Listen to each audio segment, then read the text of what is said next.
अस्सलामु अलैकुम वरहमतुल्लाहि वबरकात। उर्दू ज़ुबान व अदब से वाबस्ता तलबा, मैं डॉक्टर सईद आसिम आपसे मुखातिब हूँ। उर्दू दुनिया की चंद बड़ी ज़ुबानों में शुमार होती है।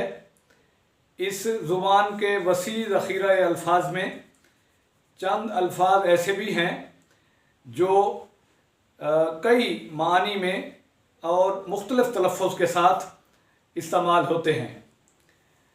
इन अल्फाज में से पहला लफ्ज़ है मुल्क। मीम पर पेश है, लाम पर जज़्म है। मुल्क का माना है वतन। इसका एक हम शक्ल लफ्ज़ है मलिक। मीम पर ज़बर है, लाम के नीचे ज़ेर है। मलिक का मतलब है बादशाह। एक और इसका हम शक्ल लफ्ज़ है मलक। मीम पर ज़बर है, लाम पर ज़बर है, मलक। इसका माना है फरिश्ता। इसी तरह एक लफ्ज़ है मिल्क। मीम के नीचे ज़ेर है, लाम पर जज़्म है। मिल्क का मतलब है मलकियत वाली चीज़। ऐसे ही एक और लफ्ज़ है दर। दाल पर ज़बर है, रा पर जज़्म है। दर का मतलब है दरवाज़ा। इसी लफ्ज़ दर के दाल पर ज़बर के बजाय अगर पेश लिख दिया जाए तो ये और लफ्ज़ बन जाता है, और ये लफ्ज़ है दुर। दुर का मतलब है मोती। इसी तरह एक लफ्ज़ है उर्दू में अगर। अगर को अलिफ के बग़ैर लिखा जाए तो ये लफ्ज़ बनता है गर।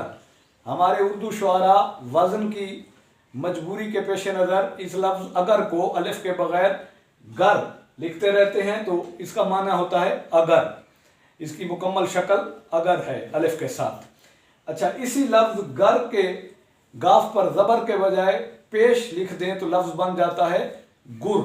और गुर का मतलब है तरीका या चालाकी वगैरह।